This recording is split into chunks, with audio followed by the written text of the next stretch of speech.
Chapter 7 A Day with the Beavers. While the two boys were whispering behind, both the girls suddenly cried, "Oh!" and stopped. "The robin!" cried Lucy. "The robin! It's flown away!" And so it had, right out of sight.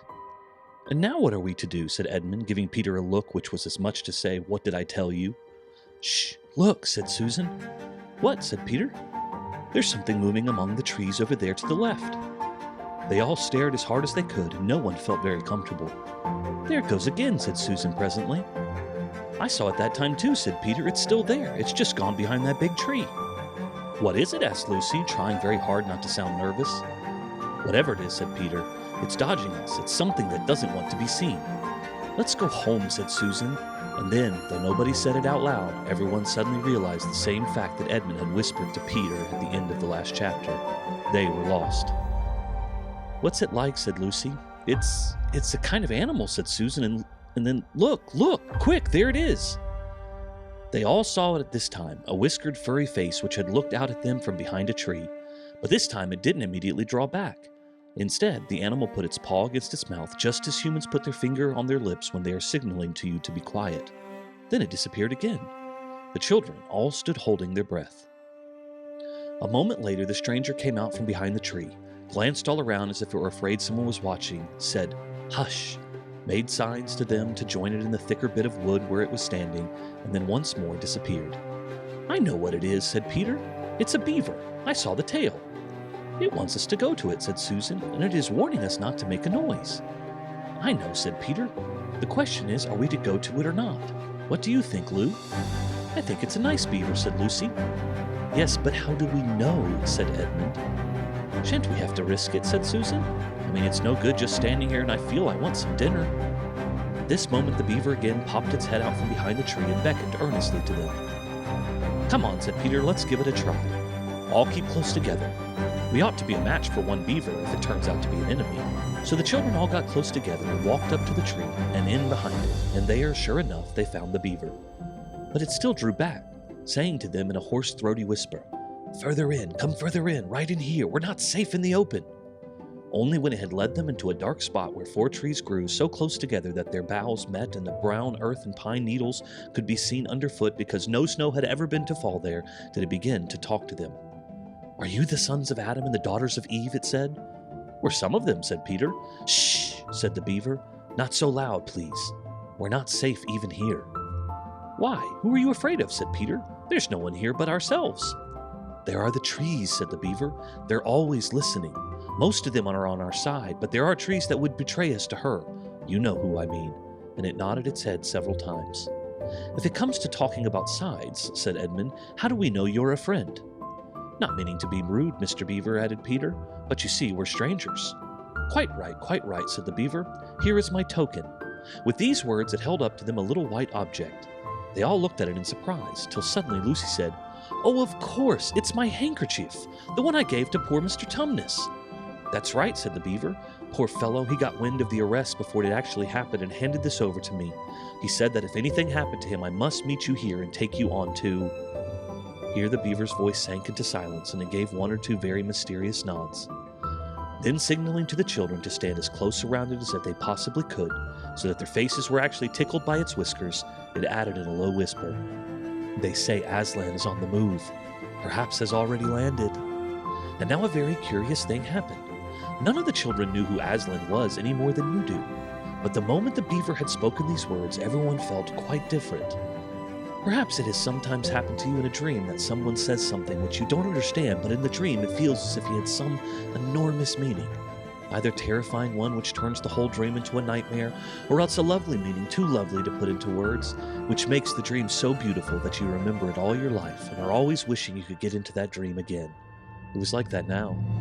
At the name of Aslan, each one of the children felt something jump in its inside. Edmund felt a sensation of mysterious horror. Peter felt suddenly brave and adventurous. Susan felt as if some delicious smell or some delicious strain of music had just floated by her. And Lucy got the feeling you have when you wake up in the morning and realize that it is the beginning of the holidays or the beginning of summer. "What about Mr. Tumnus?" said Lucy. "Where is he?" "Shh," said the beaver. "Not here. I must bring you where we can have a real talk and also dinner."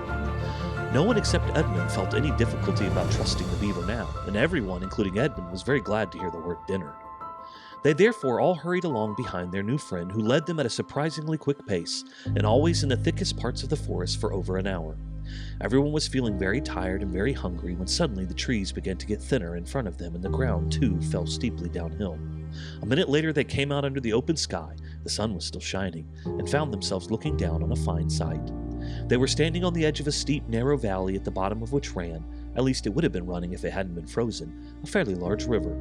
Just below them a dam had been built across this river, and when they saw it, everyone suddenly remembered that of course beavers are always making dams, and felt quite sure that Mr. Beaver had made this one.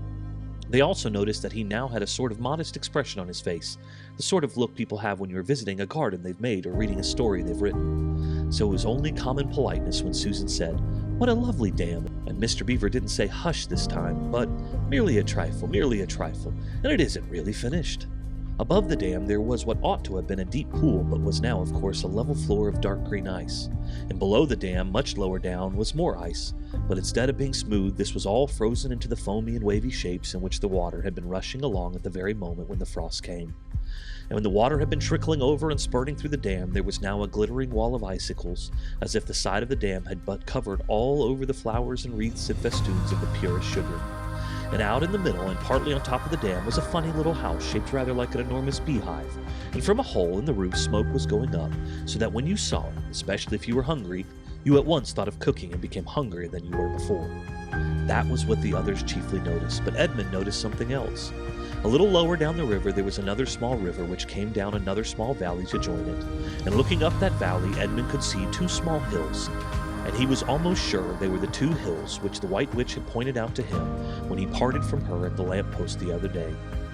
And then between them, he thought, must be her palace, only a mile off or less.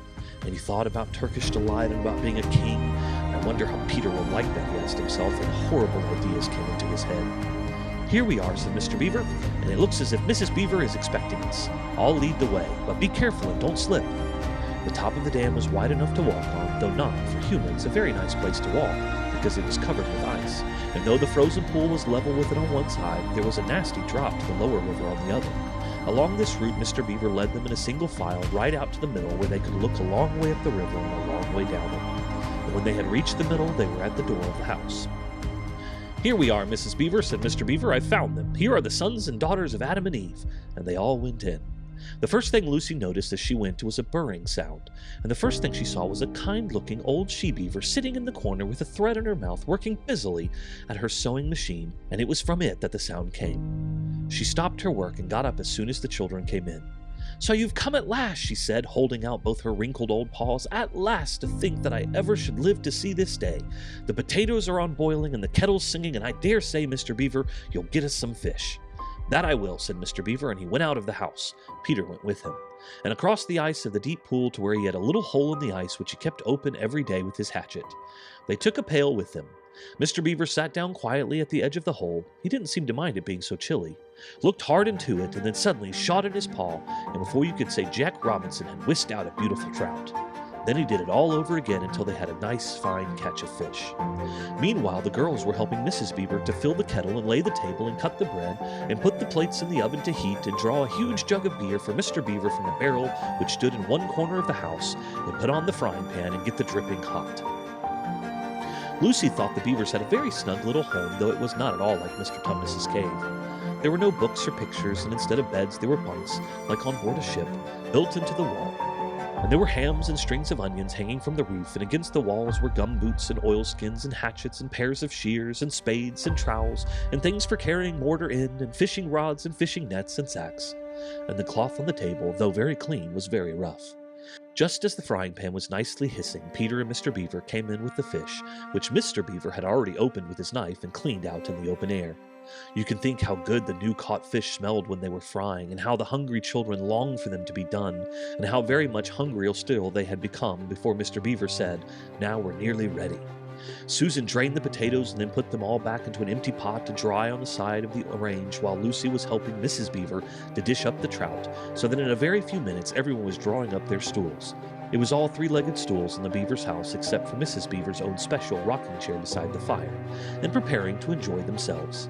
There was a jug of creamy milk for the children, Mr. Beaver stuck to Beaver, and a great big lump of deep yellow butter in the middle of the table from which everyone took as much as he wanted to go with his potatoes, and all the children thought, and I agree with them, that there's nothing to beat good freshwater fish if you eat it when it has been alive half an hour ago and has come out in the pan half a minute ago. And when they had finished the fish, Mrs. Beaver brought unexpectedly out of the oven a great and gloriously sticky marmalade roll, steaming hot, and at the same time moved the kettle onto the fire, so that when they had finished the marmalade roll, the tea was made and ready to be poured out.